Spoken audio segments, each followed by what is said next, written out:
ہم ولادت باسعادت کی بات کر رہے تھے۔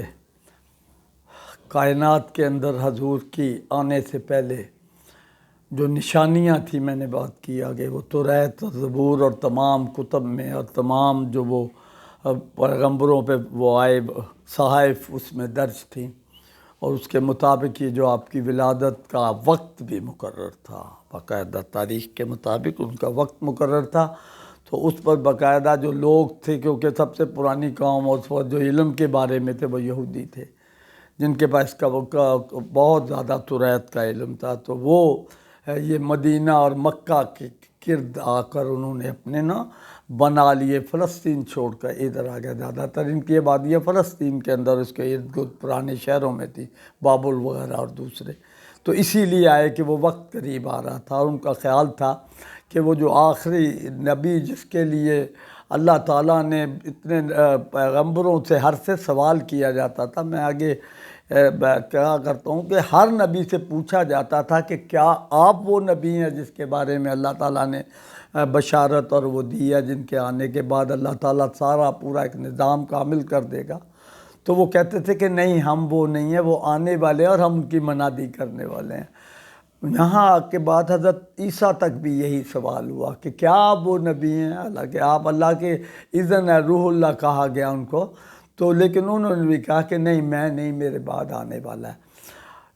اب جیسے ہم کسی کے اوپر اعتراض نہیں کرتے، لیکن حقیقت یہی ہے، تمام کتابوں میں یہی کچھ نکلتا ہے۔ ہندوؤں کی بھی جو پرانی کتب ہیں اس میں بھی وہ پیچھے ذکر آ رہا تھا، کسی ان کے پروفیسر نے اس کا ترجمہ کیا، کال کی اوتار پہ پورا لکھا، تو انہوں نے کہا یہ ساری نشانیاں، وہ نام، والد کا نام، والدہ کا نام، اور وہ قبیلہ اور جو چیزیں خواص بیان کیے گئے وہ سارے وہی تھے۔ اس نے یہی لکھا کہ آپ کو آج بھی یہ کال کی اوتار کا انتظار کر رہا ہے، وہ تو 1450 سال پہلے آ کر چلے گئے۔ اگر آپ رائے راست پہ آنا چاہتے ہیں تو پھر مسلمانوں کے ساتھ صحیح معنوں میں پیروی کرے۔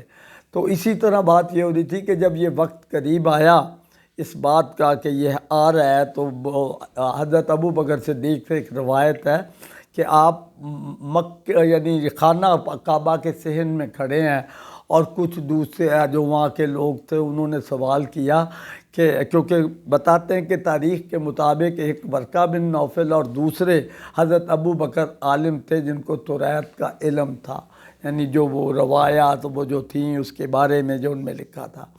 تو انہوں نے سوال کیا کہ ابو بکر کیا وہ وقت آ نہیں گیا جس کے لیے تمام کتب میں اشارے ملتے؟ تو وہ کہنے لگے کہ مجھے بھی یہ اندازہ ہے کہ وہ وقت آ گیا ہے، قریب ہے۔ اور پھر اس کے بعد انہوں نے پوچھا کہ وہ وسط قبیلے کا ذکر آتا ہے کہ وہ وسط قبیلہ ہوگا، یعنی عرب کے قبائل میں۔ تو انہوں نے کیا وہ قریشی نہ ہوں گے؟ تو انہوں نے کہا کہ بالکل ہوں گے۔ اور پھر اس کے بعد انہوں نے کہا جو معتبر قبیلہ اس وقت کون سا ہے؟ تو انہوں نے کہا وہ ہاشمی ہے۔ تو انہوں نے کہا ہاں ہاشمی ہوں گے۔ اب بات یہاں آ گئی کہ وہ لے کر پیغام کیا آئیں گے؟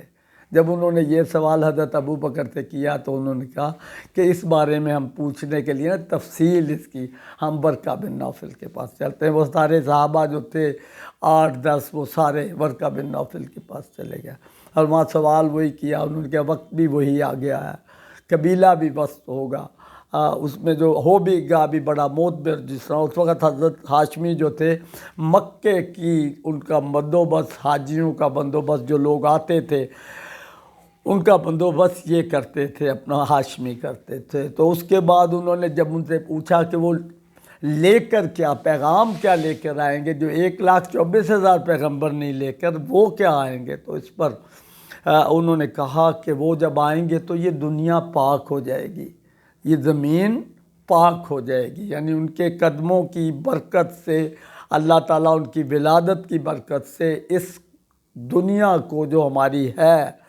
پاک کر دے گا۔ اس سے پہلے آپ کو ذرا یہ بتاتا جاؤں کہ تمام مذاہب میں عبادتیں ان کے پاک جگہیں جو انہوں نے اپنے عبادت خانے بنائے تھے وہاں پر ہوتی تھی، باہر وہ کوئی عبادت نہیں کر سکتے تھے، کہ ان کے نزدیک یا اللہ نے اس وقت تک پاک ہونے کی کوئی بشارت نہیں دی تھی۔ لیکن حضور کے ساتھ درج تھا ان روایت میں جب وہ آئیں گے تو یہ زمین پاک ہو جائے گی۔ پھر وہ پوچھا گیا کہ وہ کرنے لگے کہ وہ مذہب جو حضرت ابراہیم یا جس کے لیے یہ دنیا بنائی گئی ہے اس مذہب کو وہ کامل کر دیں گے، یعنی وہ مکمل کر دیں گے۔ پھر اس کے ساتھ انہوں نے کہا کہ وہ دنیا میں ایک ایسی ریاست قائم کریں گے جو پوری دنیا کے لیے وہ ہوگی ایک فلاحی، اور وہ ایسا نظام ہوگا جو اللہ کا قانون ہوگا۔ اللہ کا قانون ہی ظاہر ایسا ہے کہ وہ خلق خدا کے لیے کامل ہوتا ہے۔ تو اس کے ساتھ انہوں نے یہ بھی کہا کہ وہ امر بالمعروف کریں گے، یعنی لوگوں کو اچھائی کے لیے قائل کریں گے، اور نہی عن المنکر کریں گے، یعنی وہ ان کو برائی سے روکنے کی تلقین بھی کریں گے اور اس کو روکیں گے بھی۔ یہ ایک بڑا اسلام کا بنیادی نقطہ ہے جس سے کسی بھی معاشرے کو صحیح کیا جا سکتا ہے۔ اور پھر اس کے بعد انہوں نے بڑی جو اہم بات تھی، انہوں نے کیا، میرے آقا جب آئیں گے تو وہ تزکیہ نفس کریں گے، یعنی دلوں کو پاک کر دیں گے۔ یہ بہت بڑا درجہ ہے۔ ہم اس بات کی حقیقت سے بڑی دور ہیں۔ ہم آج جو مسلمان ہیں نا، ہم یہ کلمہ پڑھ کے اور تھوڑی